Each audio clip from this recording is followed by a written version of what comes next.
Welcome to the Transformation Institute's podcast for change.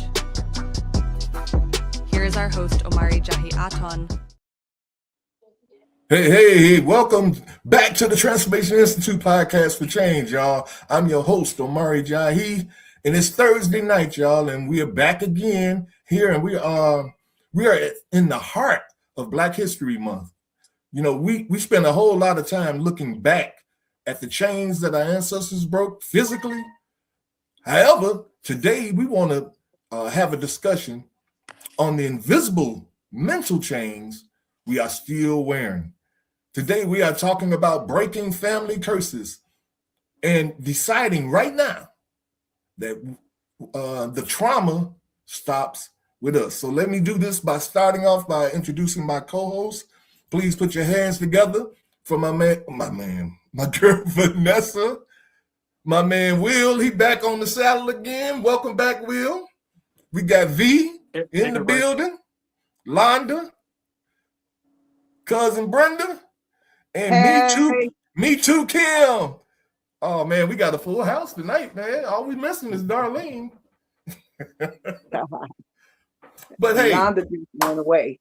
Yeah, well, we ain't gonna even go there. But anyway, welcome to the Transformation Institute podcast, y'all.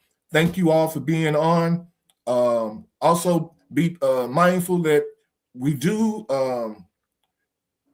have where you can put your comments and suggestions in the comment section, you know, and we will get to your comments as we can. Sometimes we're not able to get right to them, but we'll get to them as soon as we can. So tonight, our conversation is going to be about breaking family curses, creating a better tomorrow for our families today. So with that being said, I guess we need to probably start off with talking about, you know, what is a curse? What kind of curse are we talking about? Defining what a curse is. Well, we're not talking about no voodoo stuff or no magic. We're talking about patterns, you know, generational family patterns that we keep repeating. You know, to give you an example, you know, and I think I've used this before. You know, my father was married before he married my mother. They didn't have any children. I was married before I married my wife, my present wife, and we didn't have any children. My son could probably go, you know, that's a pattern. And it's a possibility. I don't know, because I don't know my father's father. And I don't know if he knew him enough to ask him or talk to him about things like that. But these are certain little patterns that go on in families, and we're not even aware of them. You know, and these things can go on for years. I know of a young lady that has issues with her mother, you know, and her mother, and no, not a young lady, had a daughter. And then the daughter, when she grew up, she had issues with her mama. Now that those issues, there's something going on in that family tree that's causing these issues, but nobody seems to be able to be brave enough to investigate or whatever to say the buck stops with me. And that's kind of what we're talking about tonight. So what do you guys think about, or do you guys know of any family curses, or maybe if you know of some in your family that are constantly being repeated? You can see them in your young nieces and nephews or grandchildren or whatever. Certain little, we calling them curses because we keep doing them over and over again. What do you all think? I want to play that song. I want to play that song. Do, do, do, do, do. I know. I mean, me personally, I come from a family of addiction. Mm-hmm. And, you know, that's one that I noticed in myself that I had to tame. And I mean, it's still an everyday decision for me too. Yeah, You know what I'm yeah. saying?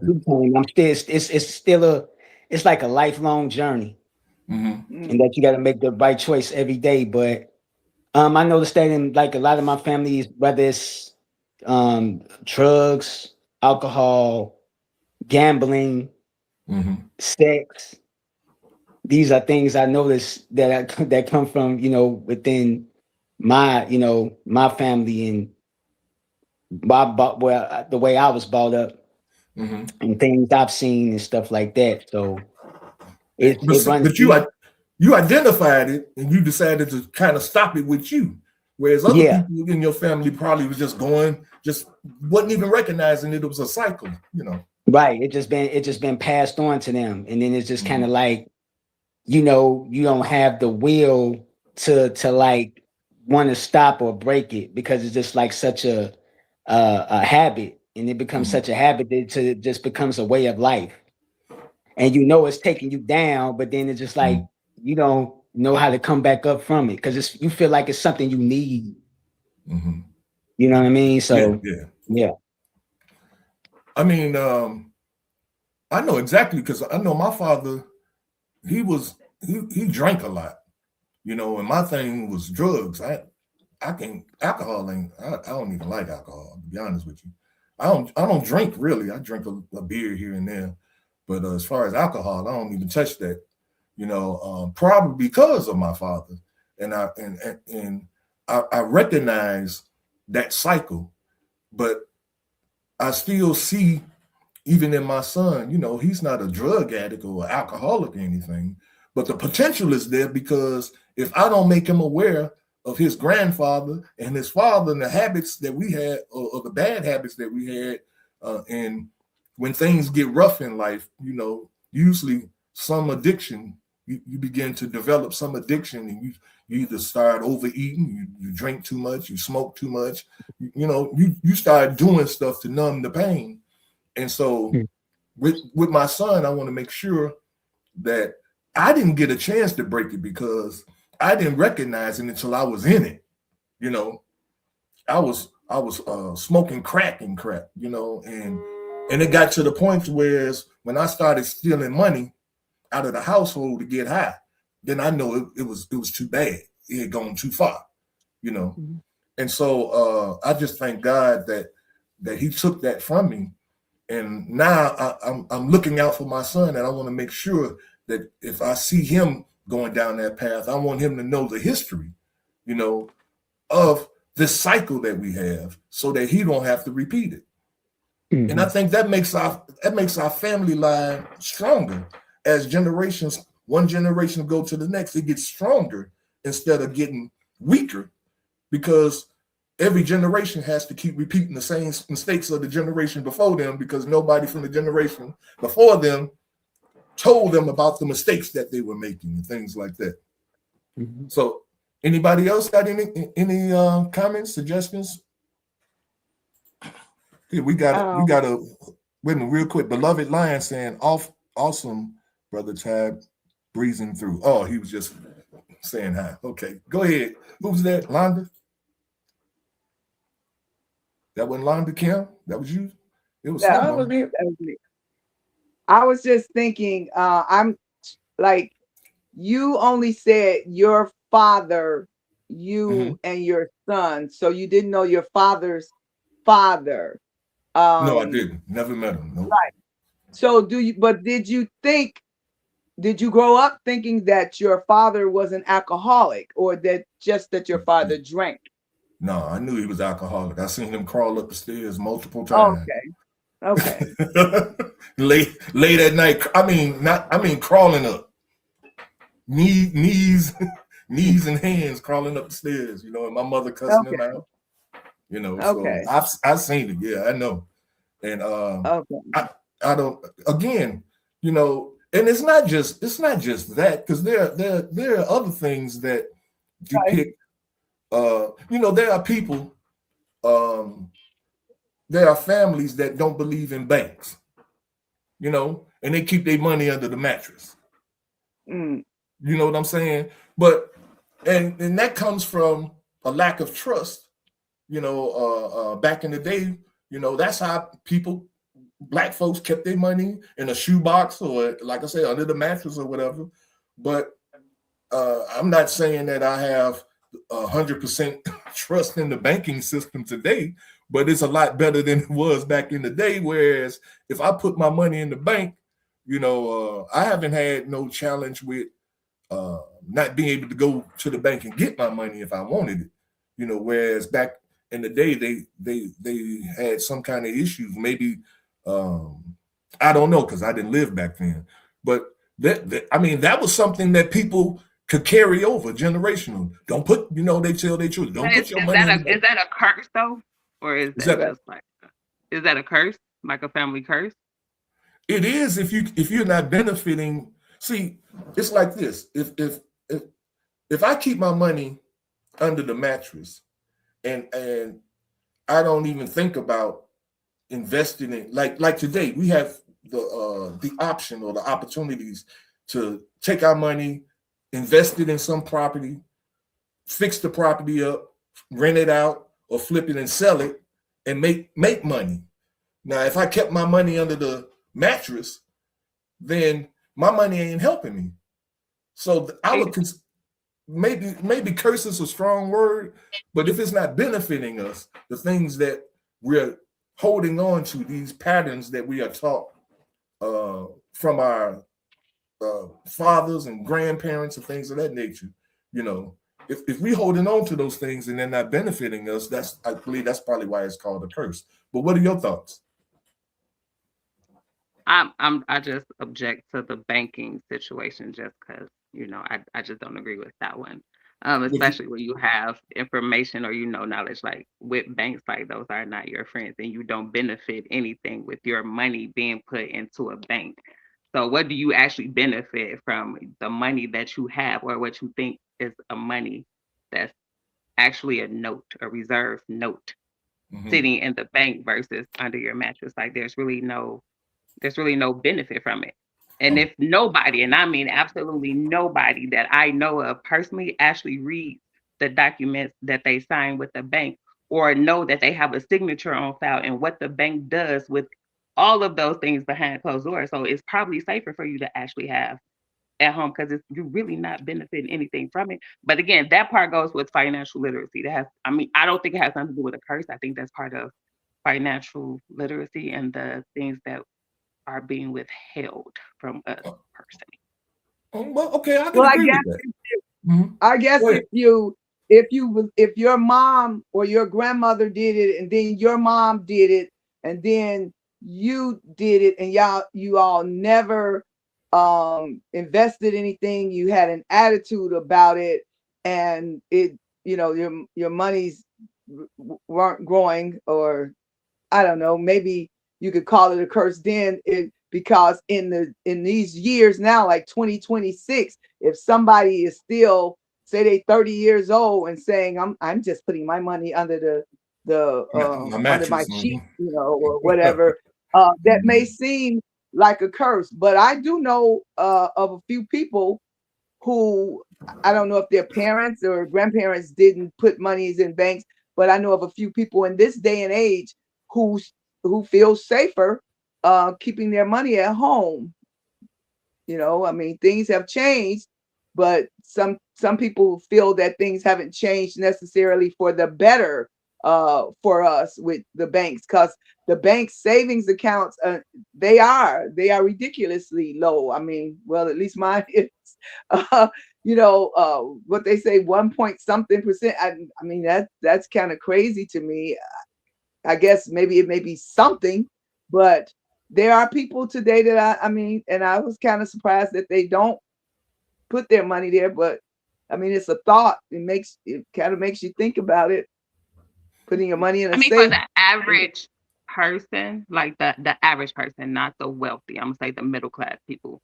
I would say, what percentage do y'all think of the middle class people, the middle class working people that actually gets a paycheck bi-weekly, put their paychecks into a bank, and then rent or a mortgage comes out, the car note comes out, the insurances comes out? How much do you think they actually have left over after paying their day-to-day expenses?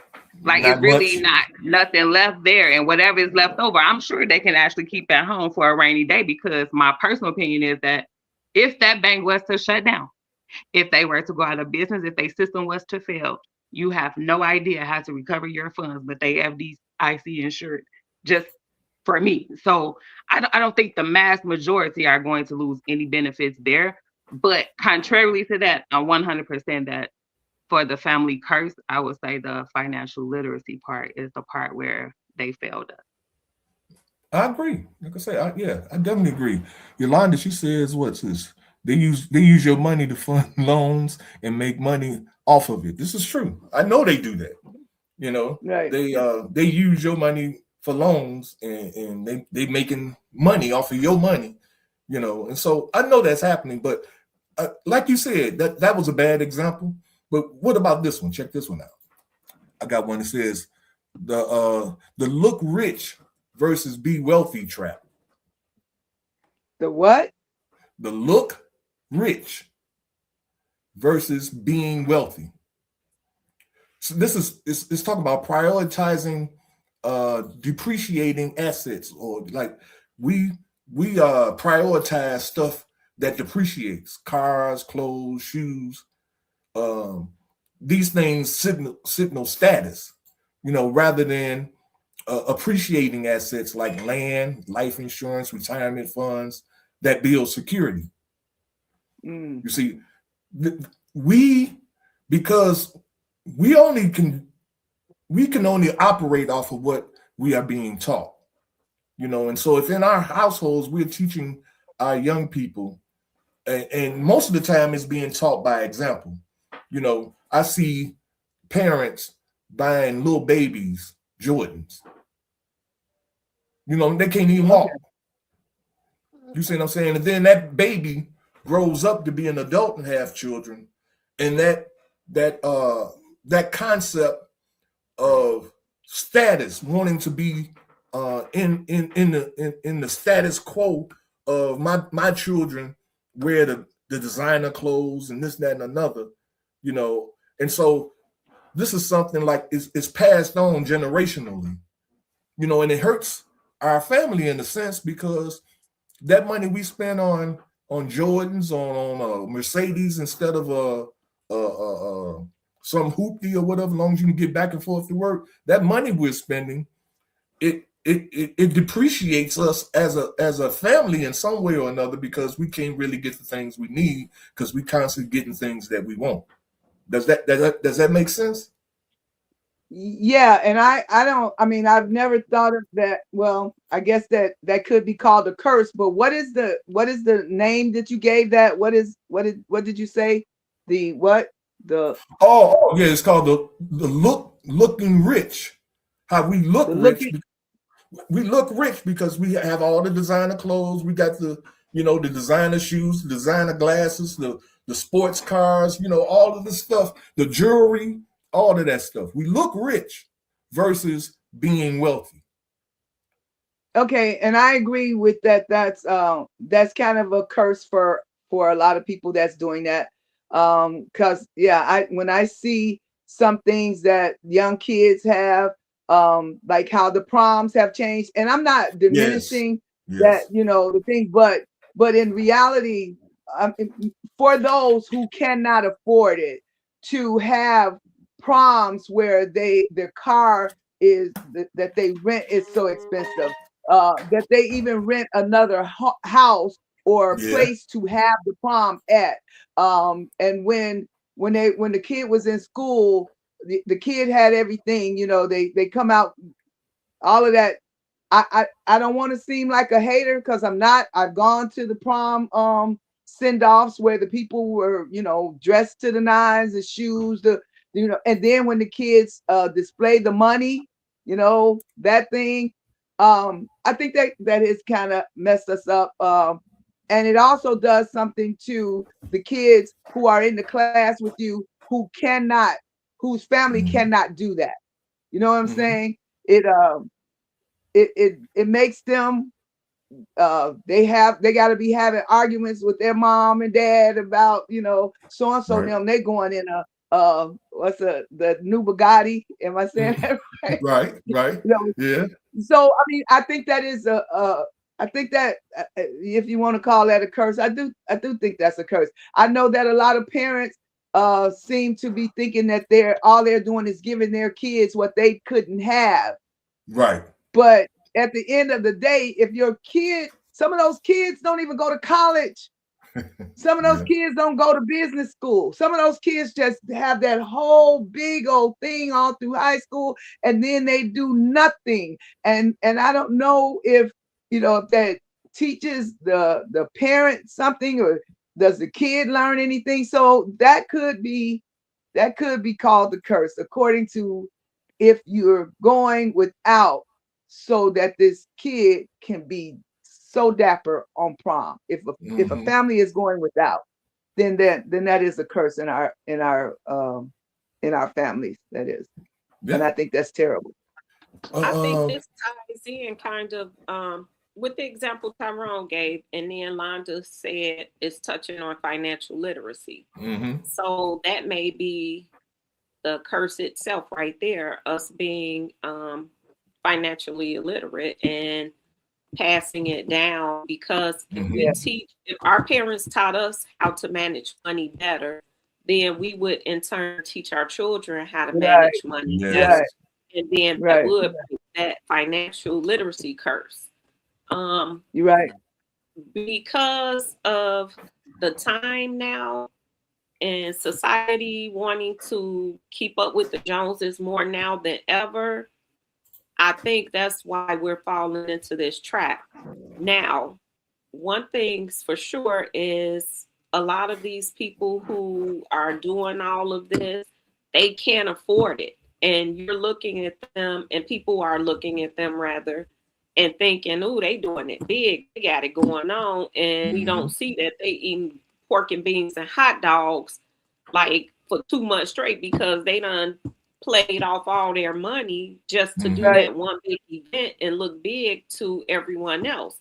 We've always had a problem with our culture trying to keep up with the Joneses, and the Joneses may have been the others. That being said, sometimes we didn't sit back and realize that while we were trying to keep up with the Joneses were rich, and they didn't spend their money like we do. When you look at us buying all the brand new Jordans when they first come out, or going broke for this just so we can say we have it, the rich people aren't doing that, baby. They got on what we used to call the little white girl shoes, the little cheap tennis shoes. They got those on. They got on little regular little polos. If we wear a polo, it's got to have somebody's name on it. It's got to pop. You feel like you got to do this and that. But again, that goes to how we teach and how we're taught, because when I was growing up, I didn't have to have all of these fancy things to feel like I was good or I belonged or whatever. But the things that I wanted, I had because I worked for them and got them. So it's sometimes it's about the way we're taught and how we teach our own, because there's nothing wrong with having nice things. But if you're going to let those nice things control you, that's the problem right there. Or if you can't pay your rent. Right. And somebody got to help you out. But families are catering to that too. Some families, not everybody. Some people do have the money, but some families are catering to that, because they'll help the kid look real good that day, and then they gotta kind of come help you pay your bills the next month, or it's the look. I think social media. I mean, I'm on social media. I'm on Facebook. I mean, I'm on there because I can talk to every cousin I got all over the world almost. But I'm not allowing social media to like make me do things to look good. I never want to have to look good, and it's not a brag. That's just who I was raised up to be. But I'm kind of saddened by a lot of things I mean, it's more than just that. The young boys who are, because to me, a lot of these young boys look alike with the dreads. I'm not hating on dreads. I'm just saying it's like a style of things. So now your son want to wear his hair like that. The little kids want to wear their hair like that. Everybody, but then they don't know the consequences behind that, with the crimes being done, and then they can can look at them and say he was a black boy with dreads. And yeah, he looked like he was the person we was looking for. And so they shot, and so they shoot him down. They shoot him. I mean, they a lot of things are done without thinking, without considering things. They're just doing it. When you display all that money at prom time and then get in a car and go somewhere, you don't know who else was watching, so they're gonna follow you, so that all that money you show, those kind of things. It's like doing stuff without thinking, But it's kind of it goes back to self-esteem. If we don't think much of ourselves, then we have to put things on externally. If we don't feel good about ourselves on the inside, but I bet people are not thinking that. They're not thinking that they don't feel good about themselves. No. I mean, they're not. They're just reacting to. It's kind of almost like if I see you and you're driving a nice SUV and I'm driving a Ford Focus or something, and I'm like, oh man, why can't I have a Ford Focus? It's about envying, this thing that the Bible said we shouldn't do, covet one another. Hello? Did somebody say something? No. Oh, I thought I heard somebody. Coveting something that your neighbor has, wanting what they have. I see you living in the suburbs in a house with a garage and a driveway and in a backyard for the kids to play in. And so I strive for that, because if you got it, then what it makes me look like I'm poured in. I don't have the kind of money, or I don't make the kind of money to be able to have that. So now I have to make up for it by dressing up and looking like I live there. You might never see my house. You see what I'm saying? But by looking at the car that I drive and the clothes that I wear and the jewelry that I wear and the money that I flash, you would think I live in that house in the suburbs with the garage and the driveway and things of that nature. I give off the impression that I got money and I'm rich, only because that's what I desire to be. I want to be rich, and I want to be that person that I see that I'm envying, but I can't be that. So I just pretend to be it by putting on these designer clothes. But just like Vanessa said, real rich people don't even roll like that. So it kind of cancels itself out. If you're a real rich person and you see people walking around like that, you be like, they ain't got no money. Because rich people don't even move like that, What is Yolanda saying a lot tonight? What you saying now? She says, I say that now where people using that chat stuff, they're going to use it for evil. They can put guns on your picture. Everything is not good. What's that? They can put guns on your picture. What is that? You know how I think she's talking about AI. Yeah, chat GPT or whatever. You can put your picture in chat GPT and tell it to put you in a full body military armor with a gun, and it'll kick out a picture of you dressed up in a military outfit with a gun on. Oh, it can do all that stuff. And so what she's saying is that stuff that the police can use that to in cases, I mean, that's extreme. I don't think the police is going to be doing that. But the fact that that's a possibility and people can do that and use it to say, I seen so and so with so and so, and he had a gun on him.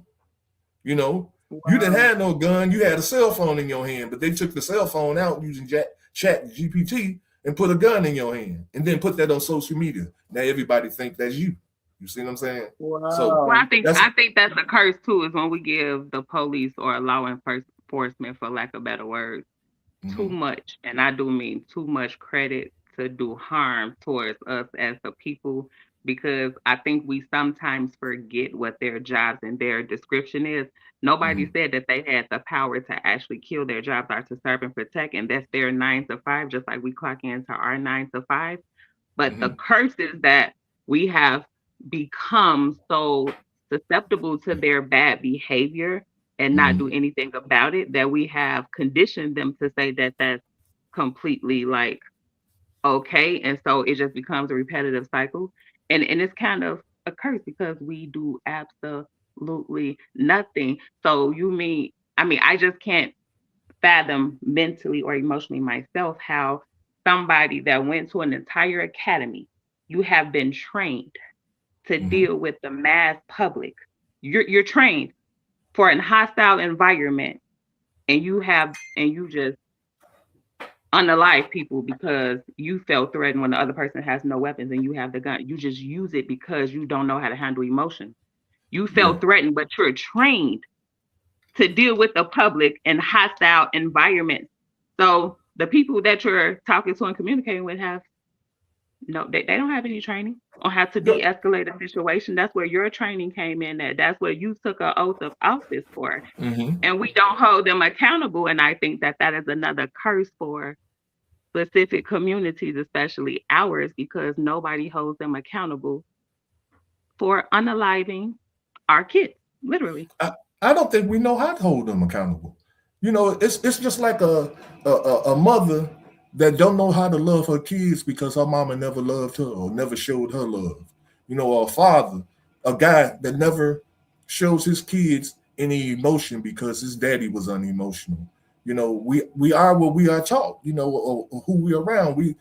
And as a people, we in the 60s, they protested and they did what they felt was a methodology by which to get things that they wanted done. But we view all that kind of stuff as old school now. We ain't picketing, we ain't marching, we ain't boycotting, we ain't doing all that stuff. So if we're not doing any of that stuff, then if nobody came up with nothing better or new or modern to do in order to get the results that the people like in the civil rights movement got, if we're not doing any of that, then we don't do nothing because we don't know nothing to do other than complain and just keep it moving.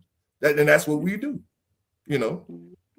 Some of us know, but I think like the whole part of, I wasn't given love by my parents, so therefore I don't know how to love. It's like I agree and disagree. I think that's a skill versus will type of ordeal, because you can come from a household, you can have multiple kids. Let's just say you have 5 and you were an alcoholic. It doesn't mean that all 5 of your kids are going to be an alcoholic. You may have one kid that becomes an alcoholic because that's what they've seen. And then you may have one that be like, hell no, I'm not doing that. I don't even drink because of what I've seen. That's a mentality of skill versus will. I don't want to do it because of what I've seen. I may have had childhood trauma, or another young lady may have had childhood trauma or not being loved correctly because she has mother issues.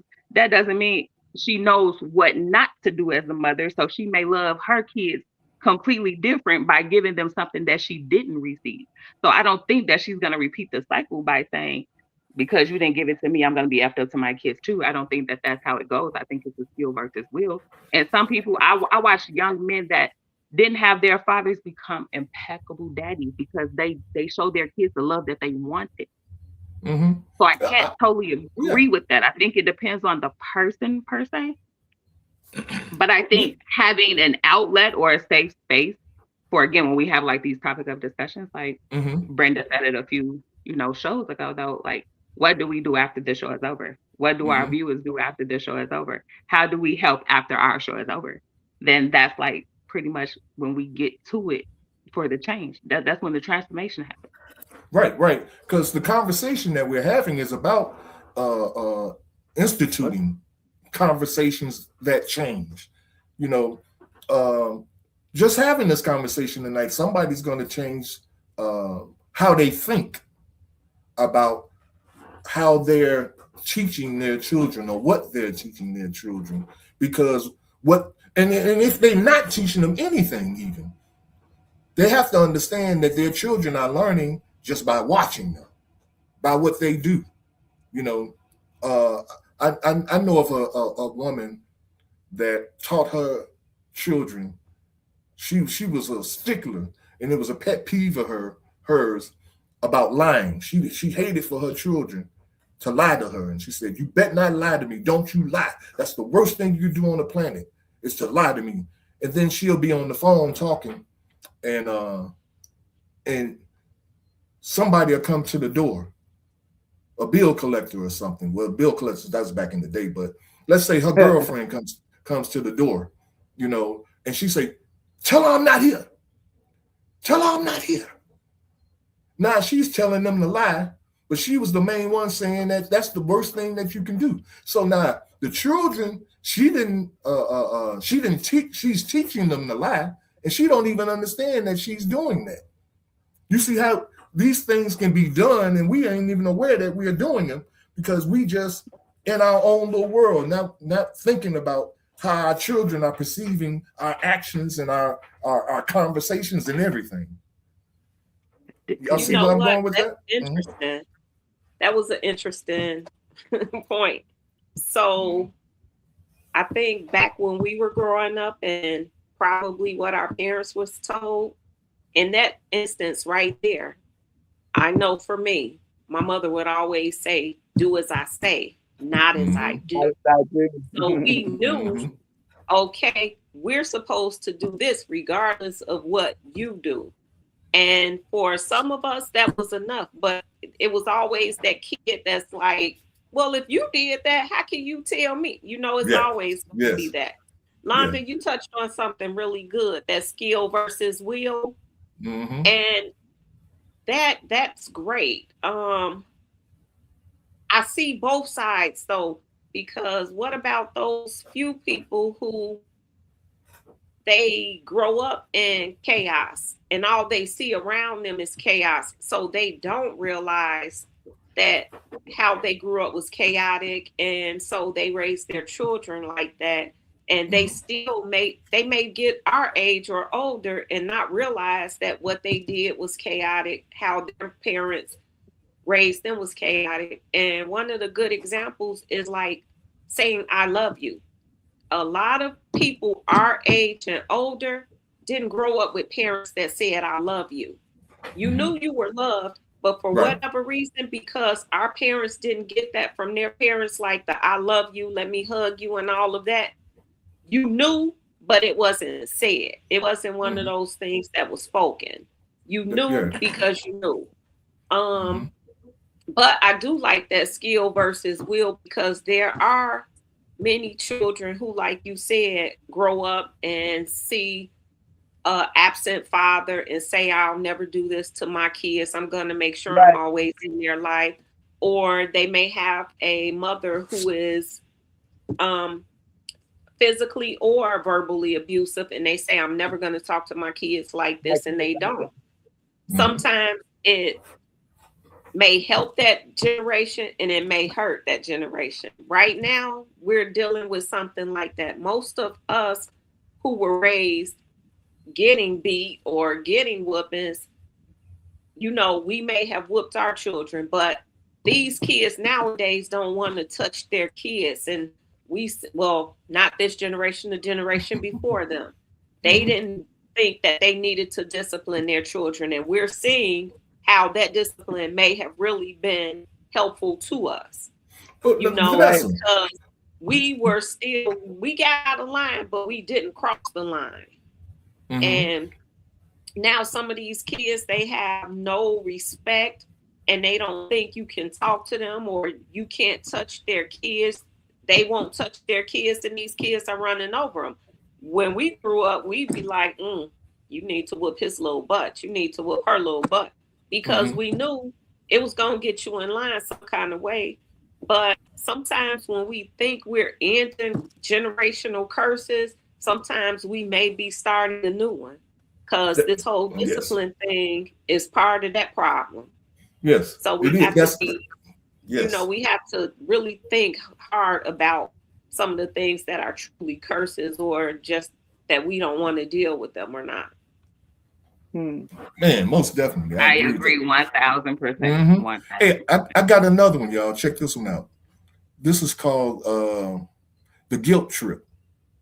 And it says, if you make it, if you become successful, I have to pay for everyone else.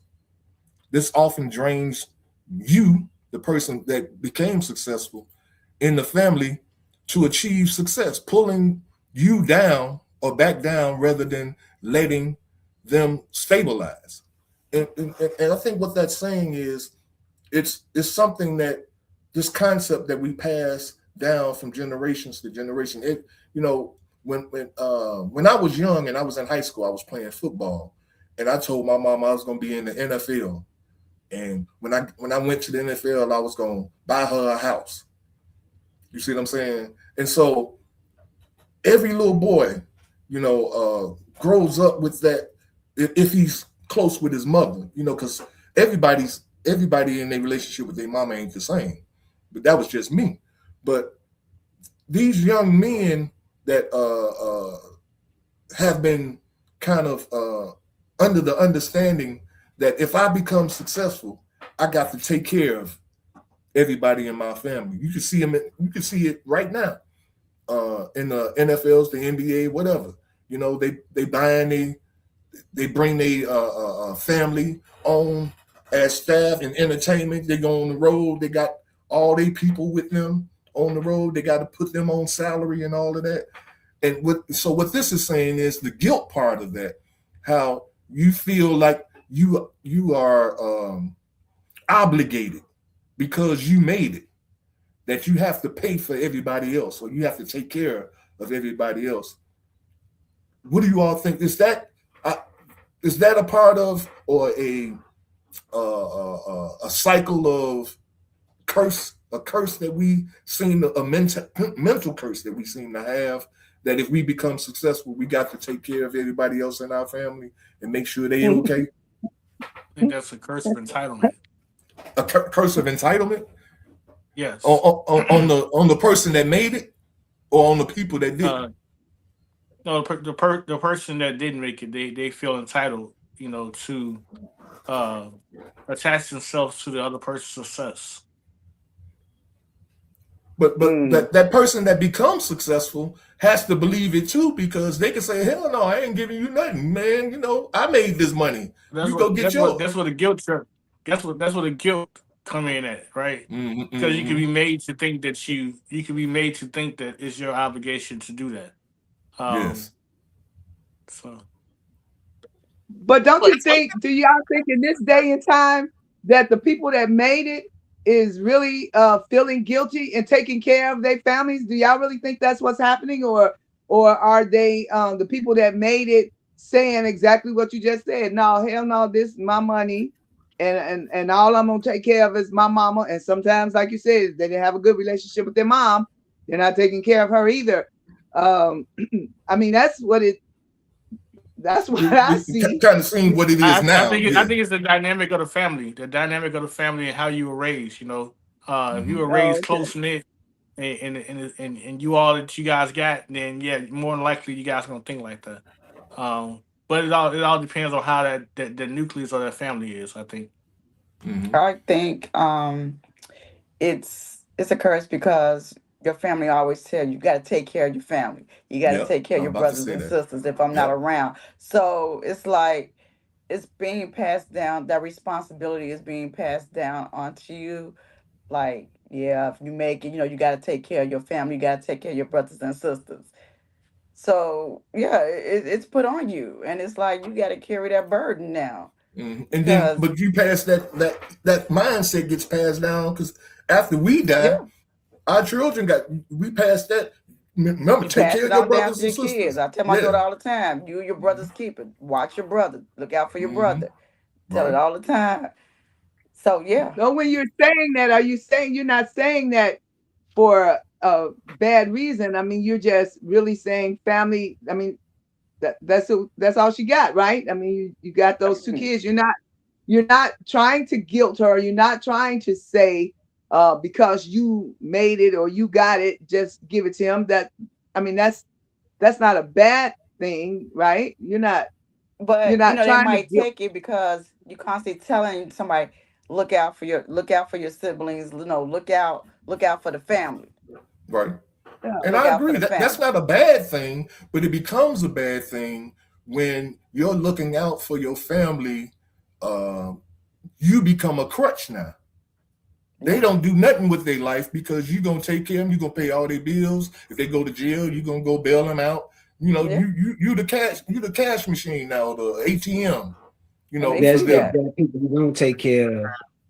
Right. I think it's subjective. If you grew up in a family like that, where, hey, we all look out for each other, we take care of each other, then I would think if someone came into something, then they would look out for their family. But we see where it hurts people and it helps some and hurts some. I think a lot of that too is about how the people around you that are asking for help or thinking that you have to help them. That makes a difference too, because if you're trying to guilt trip me like, oh well, I have this and you have this and that because I was always there, or I did this for you when we were younger, and if I didn't do this for you then, you wouldn't have that then. Some people play on people like that. That's where then maybe it's one of the bad ways. MC Hammer, remember when he went broke? Hammer was on top of the world. He wanted to help everybody, but everybody wasn't in it with Hammer for him to win. They were on his coattail because they could go different places. They could spend money, his money. But at the end of the day, when he started going broke, nobody was saying, hey, let's take up some money. Let's try to help Hammer out. Let's make sure he don't lose this or that. So sometimes when you pouring into other people, if they're not pouring back, you have to stop. It's as simple as that. We're seeing this right now in the social media, going crazy over Glorilla. One of her siblings is on there bashing her, but I don't know if she really is like as weird, and I'm saying weird because I think the girl is weird. The way she's coming on there, putting all their family business out there and trying to make Glorilla look bad. Because if that girl lose everything today, you still her sister. And if you're doing this just because you get so many hits or you get to go on somebody's talk show, I don't like that, because you could find another way. You could be on there praising your sister and get on did this, blah, blah, blah. And they'll be wanting to hear those stories too. She did what? No, they don't. No, they won't. Yeah, but she's jealous. She's jealous of her sister. That's all it is. It depends. It depends on the audience. People like drama. Now Fantasia Daddy is joining the conversation. Look, if she wants, if she is catering to drama, that's what's gonna sell. But there's always somebody who wants a softer side too, so she could find a way. It's cute, but it doesn't pay money. They want the fame and the fortune. You know what? And think about this, because we got somebody that we talk about all the time about how they do stuff on the internet so they could get them hits for money. But it is about that, but it's about their character too. So let me ask you know who I'm talking about, but our friendly friend.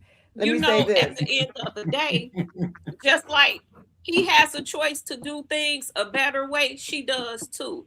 We don't have to air out all the family drama and talk bad about the family, because at the end of the day, you don't put all this dirt on the family name. Why would I want to do something for you? If you need a kidney tomorrow, now you got me thinking I don't even want to give you a kidney tomorrow. because you won't appreciate it. You probably won't take care of it. So a lot of times we do a lot of stuff to hurt our own selves and hurt our own. Yeah. And that's part of the curse right there. How we don't love each other. And Yolanda said something about it. Like, we'll do it for the clear people. Why can't we do it for our own? We need to learn how to love each other. I agree. What do you want to say, Kim? What was your comment? I want to say, like, if you don't do it for the day, it was like, well, you would block your blessing. So that's you putting a curse on me. I'm blocking my blessings, and this is not how the Lord say. So you cursing me that way. So just like everyone on this panel, if you win $1 million or a multi-million-dollar winner, do you feel that you're obligated to take care of your family, not your immediate family, your whole family?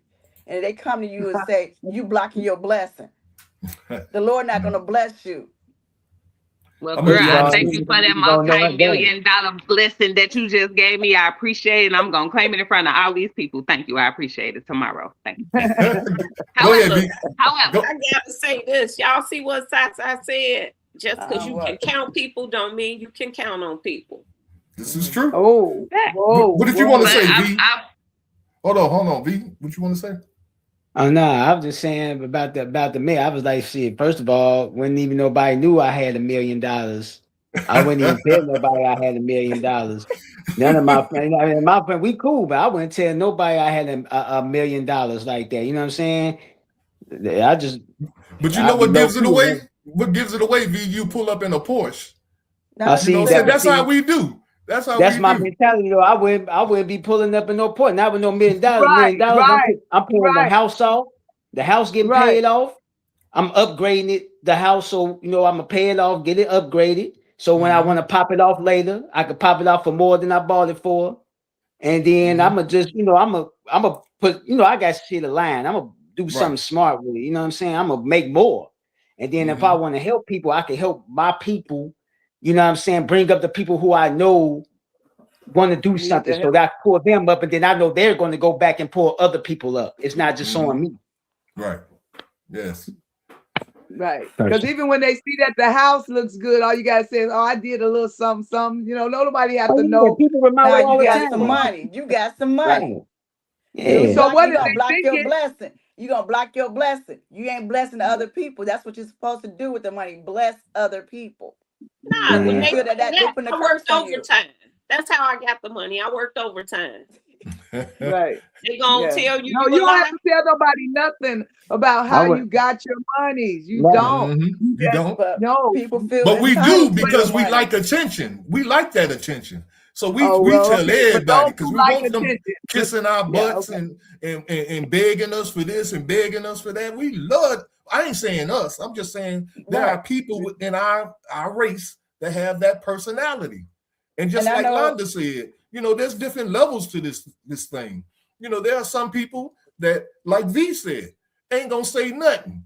They're gonna operate in the background. You know what I'm saying? And make things happen behind the scene and this and that and another. Then you got that person that's gonna want to put it all on Facebook and stand there showering themselves with the money, so everybody can see them. Yeah, oh, man. Like Goldie. Yeah. I'm telling you right now, if I win some money, you want to see me, you'll see my representative. So you see your representative, huh? Mm-hmm. And I do a video chat with everybody. Then they be on Facebook talking about how you didn't change. Everybody running away. So you see how money changed people? You can't even call her up. I had a number. She changed the number. Yes, it did. That's my people, representative with lack mentality. To my representative. Oh, well. Y'all already know I'm just gonna disappear. Disappear now, so it won't even be different. But you gonna go buy an island? My kids talking about some holding them for Bitcoin ransom. Nope. Now they tell you that's on them, but you ain't gonna find me. Money brings on other stuff. Having big money brings on other people will guilt trip you. Well, I mean, we only got about 6 minutes, y'all. Before we go into our my own siblings.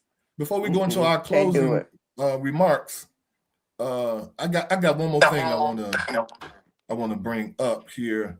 And like you said, it's that family curse that you obligated to take care of the family. The curse of silence. The curse of silence. The family, they got lives and they living their best lives, doing their best things. They're not looking out for you. They're not taking care of you. Kim, you probably can't hear nobody talking, can you?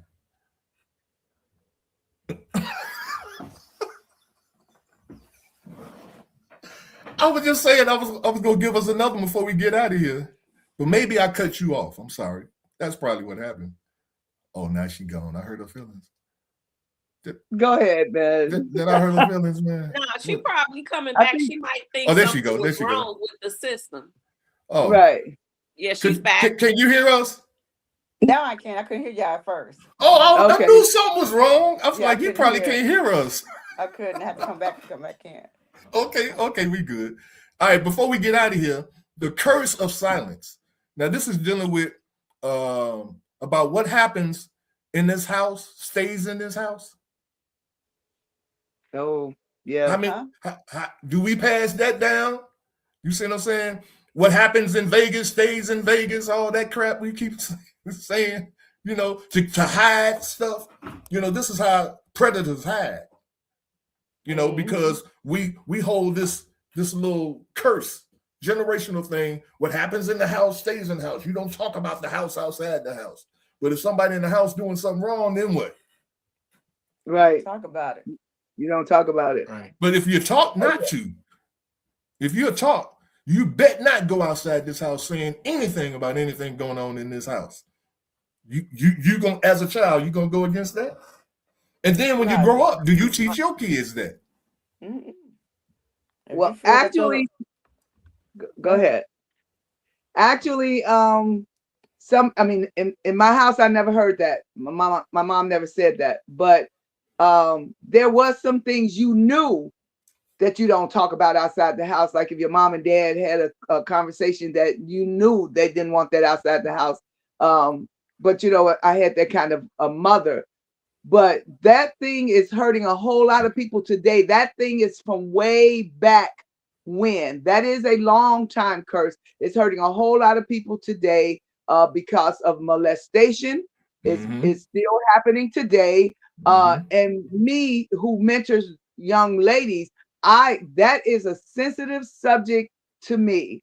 That's so bad to me that when I see some young people, if a girl is overactive in a way, overdoing to me, which may not be what I think it is, that bothers me. It makes me think that something happened to her when she was younger, and now she's out here, and if she has some kids, they're gonna see some stuff. And yeah, that stuff right there, I think, is a curse, and it's still happening, and it's I don't know how we will ever stop that. I think that what goes on in this house, that's the same with getting beat up. Mom got beat up in the house, so nobody talked about it. And then when the daughters got older, she thought it was okay. Mom got beat up and her and daddy stayed together, and we didn't tell nobody. So now my boyfriend could beat me up. I mean, mom and dad did it. My mom stayed with him forever, and I'm gonna let that alone, because that thing right there is a thing to me. And ain't nobody, my mama didn't get beat up. My mama might have punched my daddy once. It's like my mama didn't get beat up.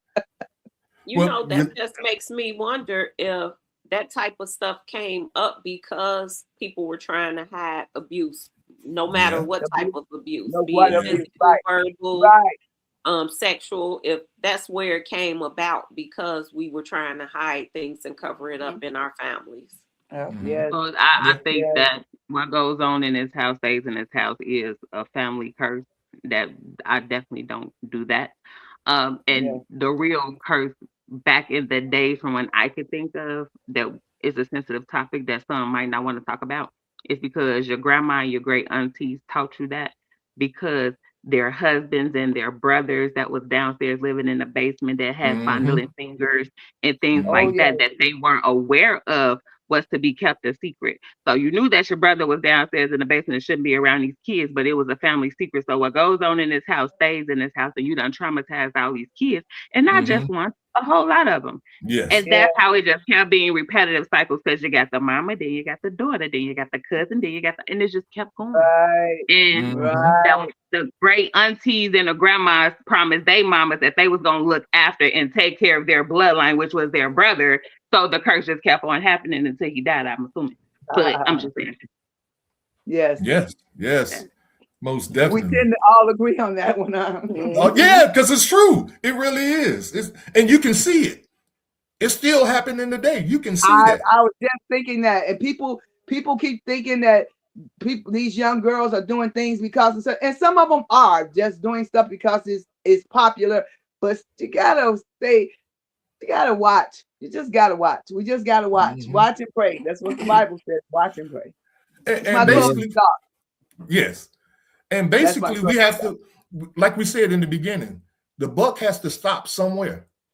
You know, and so if people are looking at this podcast today, and they have young children or grandchildren, they have to deprogram. Maybe I ain't saying them. I'm saying we have to deprogram our children and our great grandchildren to out of that mindset of keeping secrets.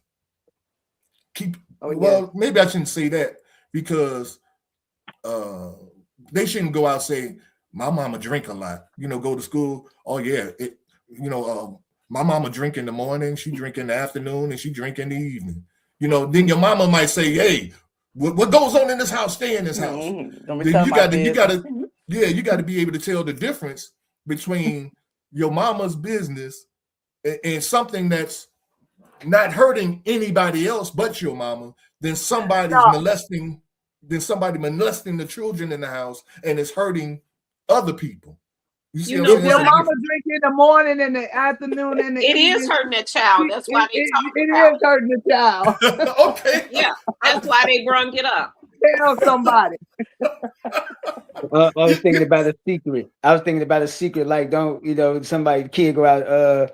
The cable guy came by this morning. Somebody like, what cable guy? I ain't called the cable guy. And speaking of cable, we ain't got cable. So for my closing thoughts, I just want to say for my closing thoughts, because D just said secret. But if people just watching, I teach my kids, any adult that asks you to keep a secret is not a safe adult. And I don't care if it's a secret about candy. I don't care if it's a secret about tickles. I don't care if it's a secret about anything, money, anything. Any adult that asks a kid to keep a secret is not a safe adult. And you're going to come and tell mommy, there's no secret with mine. So please don't ask my kids to keep a secret. I don't care if you gave them soda. It's not a secret. You understand? And that's just my closing thought, and I'm done. Amen. I like that. That is true. Just adding on your closing thought for my closing thought. Also, when they are doing things or trying to do things to these kids and say, I'll hurt your mom, I'll hurt your dad, I'll do this. Tell me anyway. If they're going to kill me, then still tell me. Because a lot of times they play on kids with that one too. Yeah. If you say we're going to do harm to someone in the family. Or, I've seen movies where I kill your little sister. You better not say nothing. And because she loved her little sister, she ain't gonna say nothing, And we got to, and see, this is why we have to be specific, and we have to teach our children and our grandchildren the difference between secrets and these secrets that we are being asked to keep that are what would I call it? Death-defying, harmful things that can happen to people in our family. You don't keep those kind of secrets. Maybe, I guess, because see, there's really no way. You just got to keep that secret thing out altogether. You see what I'm saying? There can't be any secrets. Yeah, because actually, there's nothing that an adult should be asking a child to keep secret anyway. Or another child. Yes. All predators are not adults. Very true. Too. That's very true. You got older cousins and stuff like that come to visit. They do that little thing too. But look, our time is up, y'all. I gotta jump on the Zoom call, but I thank you all for being on. I think this was a great conversation. You know, we got some good information out of it. You know, whereas we kind of understand what's going on here. You know, when we're talking about family curses and breaking them, and what are some of these curses that we need to break. You know, so I think Yolanda, Miss Sasai, was made a comment. She was on here checking us out. We had Beloved Lion. It's a friend of mine that lives in Atlanta. I don't know if he's still in Atlanta, but he's checking us out from Atlanta. Who else we got on here? Who was that? Darlene was out. Oh, I saw, Darlene was on here. Then it's somebody, Minister 01. Yeah. That was on here. So we thank you guys for being on. We thank you for your comments. We thank you for checking us out. Let your friends and your family know about the Transformation Institute podcast. We have some very interesting conversations on not this coming Thursday, but the following Thursday. We're going to have a financial advisor that's going to come on. That's going to be talking. We're going to be talking and having a discussion with him about Social Security. You know, Trump, he trying to push the age of Social Security. And sometimes people don't even know when they can file and what's the best age that you're supposed to file for. And we also going to be talking about some other financial things with a financial advisor. So mark that on your calendar. That's going to be March the 5th that we're going to be having that podcast. So check us out next week. We'll be black in a week. So until then, continue to think for a change. I'm OMARI JAHI, and we out, y'all. All right. Thanks for supporting our podcast. We look forward to see you next Thursday at 8 p.m. We also ask that you subscribe to our YouTube channel. The more subscribers we have, the more YouTube will push our podcast to more viewers. But until then, subscribe also for a peaceful mind. Your activity will reflect that peace.